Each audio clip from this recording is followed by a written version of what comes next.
Hey folks, if you're new here to the channel, my name's David. I'm a full-time mandolinist here in the States, and in this video, I want to walk you through perhaps the most tedious, the most agonizing, sometimes the most physically painful task associated with this little instrument. That's right, we're gonna change our strings.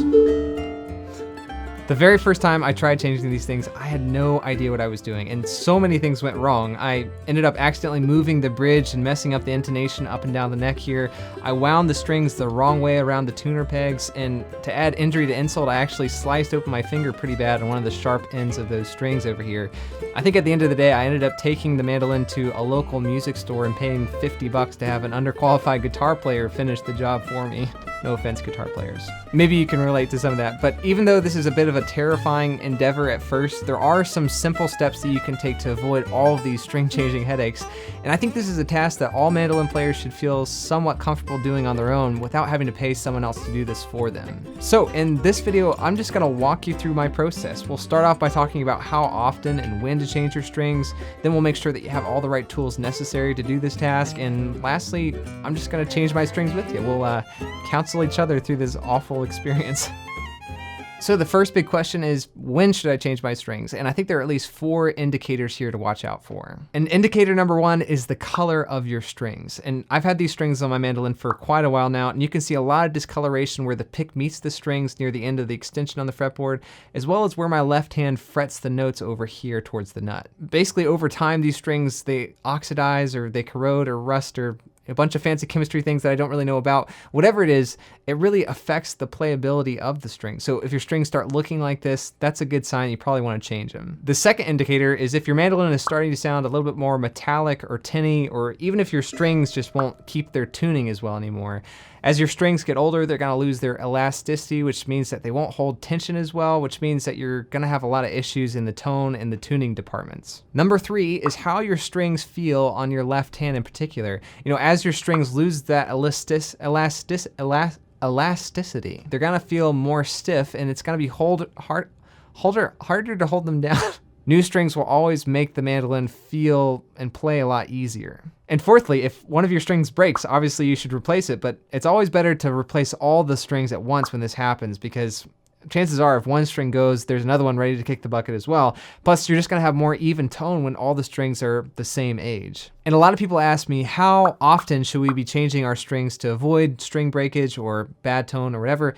And that's a hard question to answer because it differs a lot from player to player. Like, I've heard Chris Thiele used to change his strings every day, which is expensive. And I've heard other players change their strings once a year, which is, you know, less expensive. And personally, it changes a lot for me too. Like back when I was touring a lot and playing shows almost every night, I would change my strings about every 2 weeks. But nowadays, I feel fine going 2 months or more without changing, and I don't notice a huge difference in the tone or the feel of the strings. I think it really boils down to factors like how much are you playing every day, or what climates are you playing in, or how much do your fingers sweat against the strings and things like that. So it's probably better just to keep an eye on those 4 indicators of color, tone, feel, and breakage, and just change when necessary. So if you meet any of these string changing criteria, let's dive into this process together. There's just a few tools that you'll need to get started. And first, one of these string winders is gonna make this whole process a lot quicker and a lot easier than having to wind all these individual buttons by hand. Next, you'll need a pair of needle nose pliers or wire snippers to be able to cut the extra strings off of the tuner pegs over here. Also, you'll probably want a graphite mechanical pencil like this, but we'll talk about that later. You'll need a tuner for obvious reasons. And even more obviously, you'll need a pack of strings, right? And I use these D'Addario XT coated strings. They're custom medium gauge with a little heavier A and E strings, which make this mandolin sound really good. Also, since they're coated, they're gonna last a really long time, which I'm a big fan of. So check them out if you're interested, but any strings will do. I just recommend starting out with some type of medium strings like this. Now let's actually try this out, and we'll start off by looking at how to take the strings off the mandolin. And the most important thing to remember here is to only take one string off at a time. This bridge right here is actually floating. It's not attached to the mandolin in any way besides the string pressure that's holding it in place. So if you take all the strings off, it's gonna move around or it's gonna fall over, and it's gonna totally mess up the setup of your mandolin.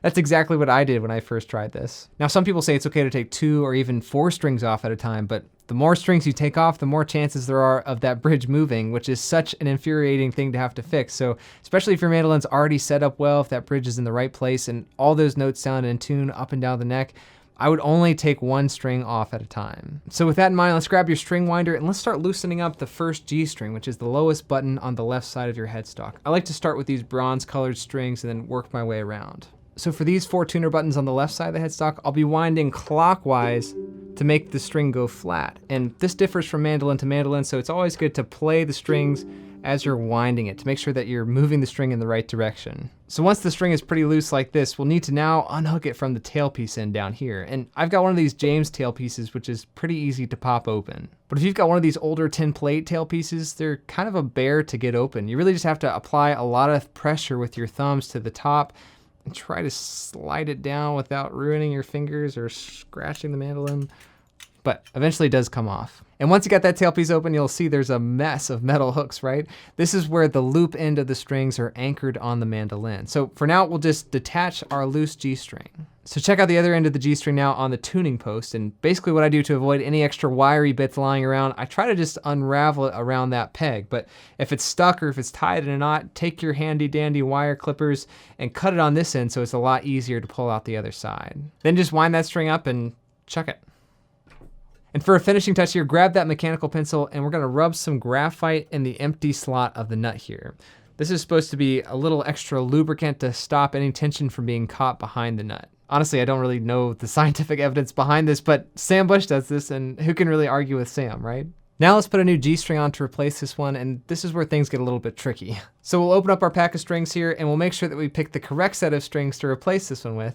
The G strings in this D'Addario pack are 40 gauge and they're signified by this little black sticker. And we'll start by taking one of the strings by the loop end and attaching it to that same hook on your tailpiece here. And the main thing is to try to keep it taut as you go up towards the headstock, because if there's any slack in the string, it's gonna pop right off that hook and you'll have to start all over again. So keep this string fairly tight, and as you do so, we're gonna guide it over the center of the headstock, and then we're gonna wrap counterclockwise around this tuner post, and then we're just gonna thread the needle, stick the end of that string through the peg hole in this post. That's gonna happen. And it's actually good to have some slack in the string like this because you want all this extra bit to wind up on the tuner peg to create even more friction. So we'll grab our string winder again, and now we're gonna tune the button the opposite way. This is counterclockwise to start tightening this string up. And while you're doing so at the beginning, you'll probably wanna keep your right hand on this string to keep it taut again to avoid slipping off that hook on the tailpiece. Then once the string is tight enough like this, you can let go of your right hand and make sure that the string is guided into those empty slots on the bridge and on the nut correctly. Then we basically just wind this bad boy up, and I like to grab my pick here and play both of the G strings as I go. It's kind of nice having that old G string here as a reference to match the new string too. So keep winding and just follow your ear, you know, when these two pitches kind of line up like that, you're in the right spot. And you can use your tuner if you want to, but this doesn't have to be exact because the tuning is gonna shift a lot as you go through the process of changing the other strings. And for our last step, I like to clip off the string ends as I go to avoid cutting myself on these pointy dangling wires. So grab your wire cutters and come about 2 centimeters above that peg hole and just give it a good clip. Then just chuck it in the bin. And that's it. Congratulations, you've just changed your very first mandolin string, but now of course we have to do the exact same thing for the other 3 strings on this side of the headstock, so what can we do? So you just gotta go down the line for each of these. This gets faster and easier the more you do it, so take this as a word of encouragement. You got this. All right, so we're halfway there. Let's just flip the mandolin over to the A and E string side, and there's just a couple differences to keep in mind here. Firstly, if you have one of these older tail pieces, you'll notice that there are 4 extra horizontal hooks on the bottom here. And honestly, I don't know why it's designed this way, but most people use these hooks as an extra tension fail-safe thingy for your A and your E strings. And the idea is to hook the loop in onto the horizontal hook first, and then to slot it into one of those vertical slots for an extra point of contact like this. And it's pretty confusing to see how these hooks line up with each other, but basically you can think as you go left to right on your A and E strings here, you're gonna go top to bottom on these horizontal hooks. Personally though, for years, I didn't realize that you're supposed to string the tailpiece like this, so I just hooked the A and E strings on the vertical hooks alone, but honestly, I never noticed a difference even when I started doing this the correct way.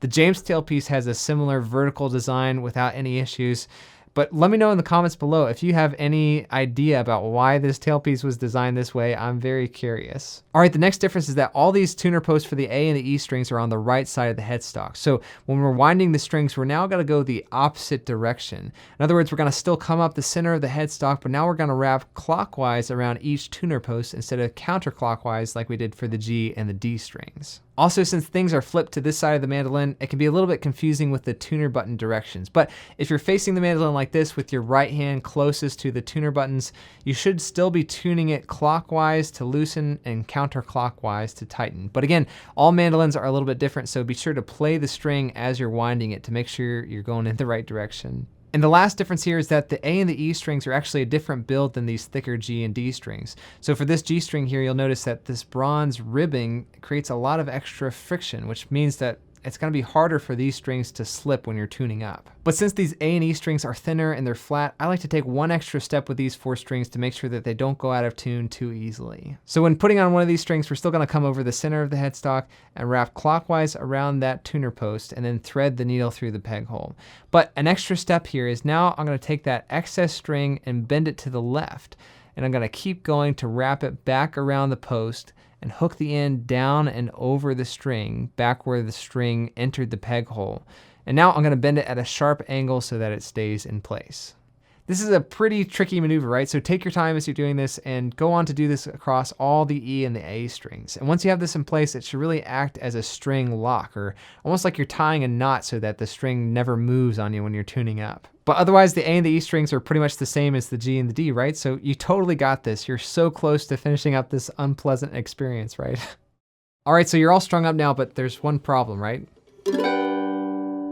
Getting your mandolin back in tune after all this is a bit of a process, because as soon as you have one string in tune, it's probably gonna shift as you adjust the other strings. So it might take a few passes around the horn to get things situated. Also at the beginning here, your strings are still stretching and getting used to your instrument, so it might take a few hours for them to really get settled in. But a way to speed up this process is just to grab each individual string about at the 12th fret here and just give it a few good yanks. This might help release any tension that's trapped behind the bridge or behind the nut, and it'll just help things get into place a little bit faster. And once you've done this and tuned everything back up, you should notice a pretty big difference in the tone and the feel right from the start. But sometimes a new set of strings will sound a bit bright or twangy, or maybe even be a little bit harder to tune at the very beginning. If that happens, I wouldn't worry too much though, because usually for me, a set of strings takes about 2 or 3 days to really settle in to where I get that dark and warm tone that I'm after. And usually they'll stay in that sweet spot for a few weeks before I start to notice any deterioration or wear on these strings. But again, that differs from player to player. But hey, you just changed the strings on your frickin' mandolin, and that's something to be proud of, because I think this is the hardest part about playing this instrument. It's all gonna be smooth sailing from here on out. You can just sit down and enjoy making music on this thing. By the way, if you're looking for even more music to play on your mandolin, might I recommend my Patreon page, where you can find tons of exclusive transcriptions, tablature, backing tracks. They all go along with my videos here on YouTube, so check it out if you're interested. And we're looking at new stuff over there literally every week. So if you like this video and you want even more mandolin content in your life, be sure to check it out. Also, just likes and subscribes here on YouTube go a long way. Thanks so much for watching, and be sure to tune in for more and more and more mandolin videos to come.